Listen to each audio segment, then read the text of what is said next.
Jumapili asubuhi na kaunti ya Homa Bay iligeuka uwanja wa makabiliano. Makundi mawili yakimenyana kwa mawe na fimbo.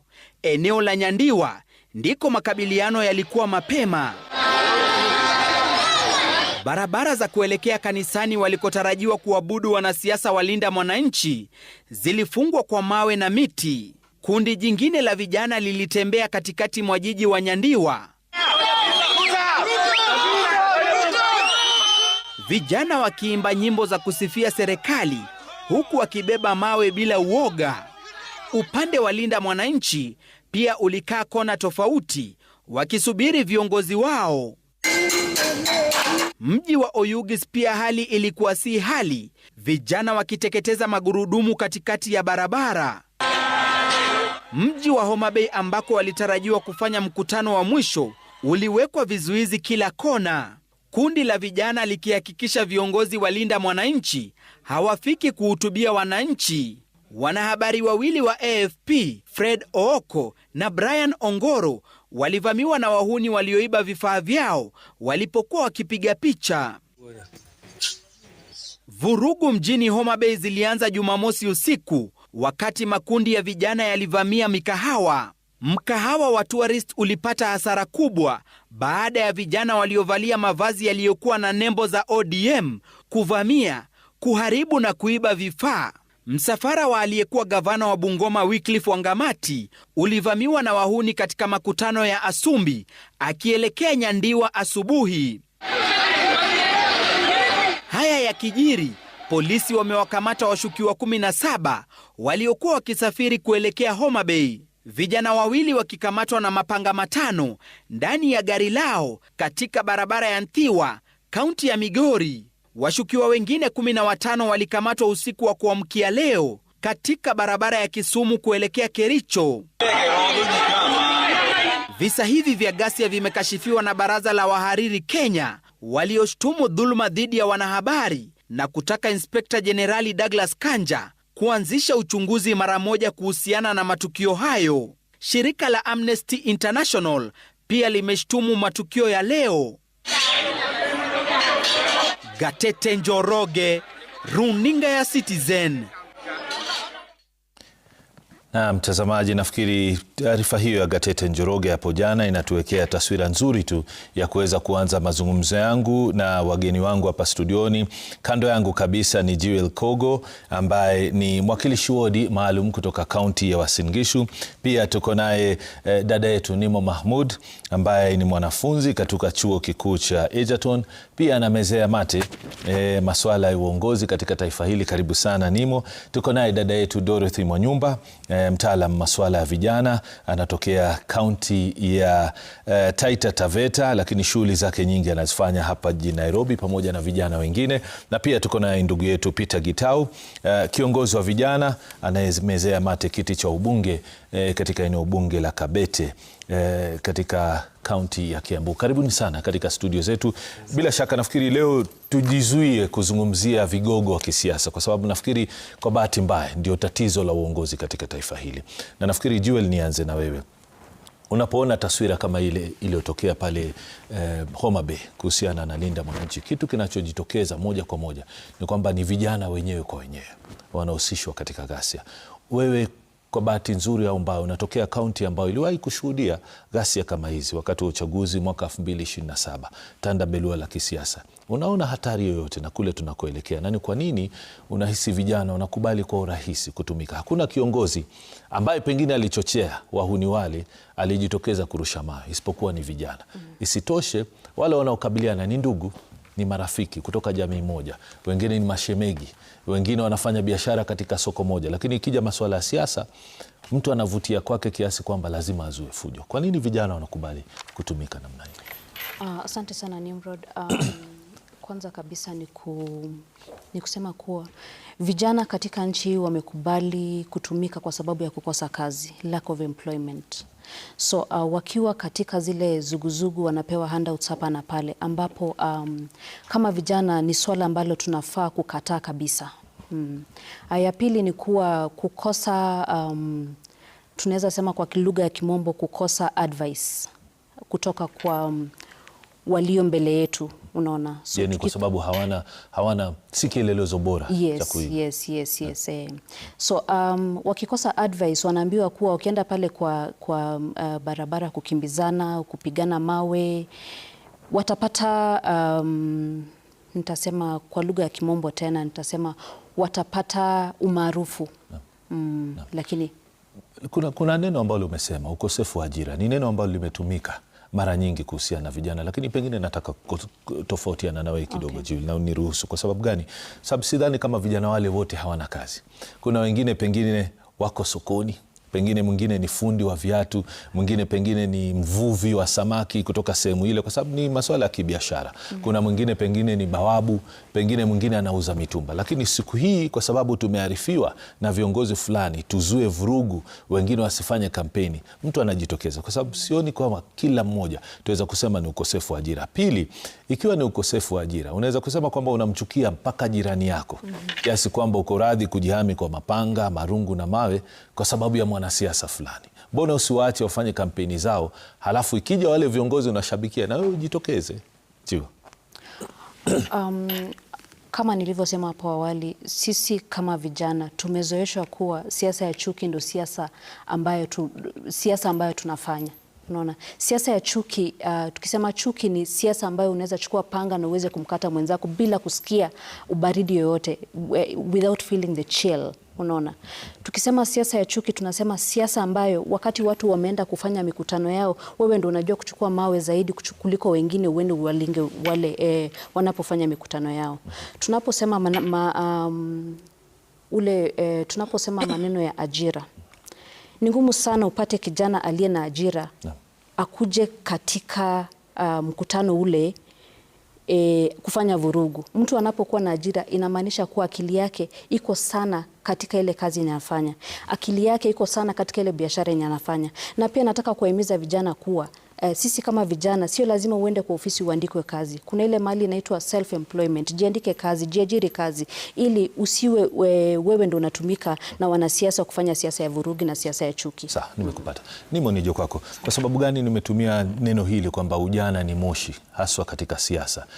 Maanake mara nyingi inaonekana kwamba kazi ya vijana katika uongozi au siasa ni ile peke yake, kuzua vurugu. Inapokuja kuzungumzia masuala muhimu ya kitaifa, utakuta wanaopewa kipaumbele au kujirejea katika masuala ya maongezi ni vigogo tu wa kisiasa. Hata sasa hivi tunapozungumza, wale ambao wanalilia nafasi za uongozi, ukisikia kwa mfano, na nitumie tu mfano kama chama cha ODM kwa mfano, yule anayesema sasa hivi tunataka kuwa na nafasi ya naibu rais si mwingine isipokuwa Daktari Oburu Odinga. Sisemi kwamba hana nafasi yake, lakini ni lini kijana katika muungano wa ODM au katika taifa hili atajihisi kwamba ana nafasi kama ile? Sasa ndio nataka tuzungumze. Je, nafasi yenu ni tu muwe moshi wa kupita, kwamba mnatumiwa wakati wa vurugu, mnatumiwa wakati wa kueneza chuki, cheche za maneno, halafu inapokuja mustakabali wa taifa nyinyi mnaiko kando? Asante sana Nimrod kwa kunipea nafasi. Mimi ningesema kwa maoni yangu kama kijana, kama youth, ningesema kwamba tatizo kuu yenye tunapitia kama vijana ni sisi kwa sisi, ndo tunajiangusha, unaona? Si hata watu wa juu ama watu wa nini. So kitu inafanyika ni tumekuwa programmed in a way that tunaambiwa sisi vijana hatuna pesa ya campaign, sawa? Tunaambiwa sisi vijana tuseme leo, tuseme tangu hiyo story ya Gen Z ifanyike, leo nikiingia kwa ofisi fulani, nikienda kutafuta kazi, utapata hata mwenye ananifanyia interview lazima aende achunguze background yangu tena huko nyumbani, ndo ajaribu aniaminie hiyo kazi yenye ananipea, unaona? Lakini kabla tufike hapo, nini litupeleka hapo, unaona?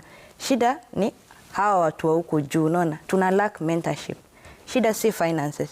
Kenya tuna lack ni mentorship, unaona, na guidance. Na wenye wanafaa kutuguide kama youths na kutushikilia mkono wanatuona kama threat, unaona? Wanatuona kama threat na kazi yao ni kulinda tu hizo nafasi zenye wako nazo, unaona? Alafu ukipata wakiona kuna mwingine mwenye ako willing, tuseme kama mtu tuseme ni waziri, sawa, labda kuna MP amejitolea huku chini, ameona huyu mtu badala nimtumie kama gun ama nimtumie kutengeneza vurugu, na ni youth na ni mtu amesoma, wacha ni muempower kiasi, ni mentor, ni muintroduce kwa hizi nafasi za siasa, hizi political spaces, ni muempower, nimpe kazi, Utapata kuna mwingine huko juu, labda waziri atakuja atakanyagia huyo MP ndo asinipe hiyo nafasi, unaona, nisipate hiyo chance ya kugrow. Juu anaona like tuseme kama mimi tuseme nimefanya medicine, sasa nafanya medicine sasa niko 5th year. Sasa nipate mtu amenishikilia mkono huko China, anani empower, amenijenga huko siasa ya shule, amenimentor, amenipea labda kitu kidogo yenye itanisaidia kupata biashara yenye nitakuwa independent financially, unaona, nitapata like independent like finances, sitakuwa nikitegemea like handouts ndio nikuje nikose vurugu, unaona. Then huyo mtu atakuona kama threat, unaona, like ataona yeye ni waziri wa afya labda tuseme, sawa. So anaona ukigrow utakuja umreplace kwa hiyo department yake, unaona, kama waziri wa afya. So kitu atafanya ni atakuja kufinya huyo MP ama huyo mwenye ametushikilia mkono, atamvuruga, atamgonganisha na watu huko nyumbani, unaona, ndo asiendelee kufanya hiyo kazi yenye anafanya. So tatizo kuu yenye tunapitia kama vijana ni hao wenye wako kwa paa, hao wazee wenye wako kwa paa already ndo wanajaribu sana kujilinda, unaona. So wanatumia vijana vibaya, wanatuharibia CV, alafu baadaye tukikuja kujaribu like kufanya vurugo nini tena bado wanakuja kutulaumu. Asante. Dorothy, sijui unakubaliana na Jill pamoja na Nimo kuhusiana na masuala. Maana umetangamana na vijana wengi. Alafu pia tugusie swala la ni wapi kijana ambaye paka sasa hivi, tungesema miaka ya nyuma ambapo pengine kijana hakuwa na maono. Hivi sasa kuna maono, kuna mitandao, tumesoma katika mataifa tofauti kwamba akili sasa zimepanuka.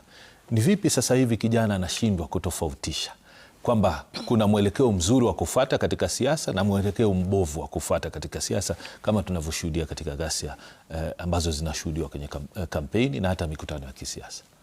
Asante Nimrod. Nitakubaliana na wenzangu kidogo. Vijana Nimrod, shida kubwa ambayo tuko nayo sasa, in fact kuangalia ile picha ilikuwa inaendelea pale, inahuzunisha kwamba ni vijana pale, vile ulivyosema, hakuna mtu yote pale ambayo ni the leaders, wale wenye ambao wako pale ni vijana.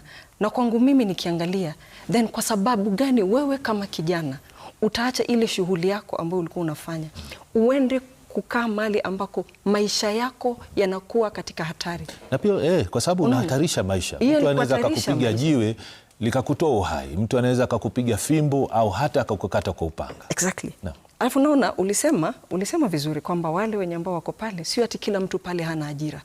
Lakini nikiangalia ni kwamba saa zingine mtu anadharau ile ajira ako nayo, akifuata ile pesa ya karibu. Unaona? Na katika hiyo hali sijui ni kwa nini kijana hawezi kuweka katika akili yake kwamba atakapofanyikiwa na chochote pale atakuja kuwa anaweza poteza maisha, na kama hatapoteza maisha basi viungo akipoteza. Sasa hizo ni kitega uchumi pengine. Wengine pengine ni vijana lakini hata wana familia ndogo. Exactly. Ana wazazi wanamtegemea. Exactly. No.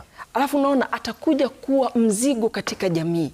Alafu bado atakuja kusema kwamba serikali imetuacha, viongozi hawakutusaidia, ilhali alikuwa na akili yake timamu akienda kuingia pale. Mimi nitasema vijana tunapaswa tuangalie sana kwa nini tunaingia hapo. Na Peter, nipe utofauti, kwa sababu naamini kama kijana inaweza ikatokea kwamba mwanasiasa fulani akaja akakuchochea, akakwambia shika shilingi 500 kesho kazue vurugu, akwambia shika panga hii, shika bastola, shika rungu, na ukakataa.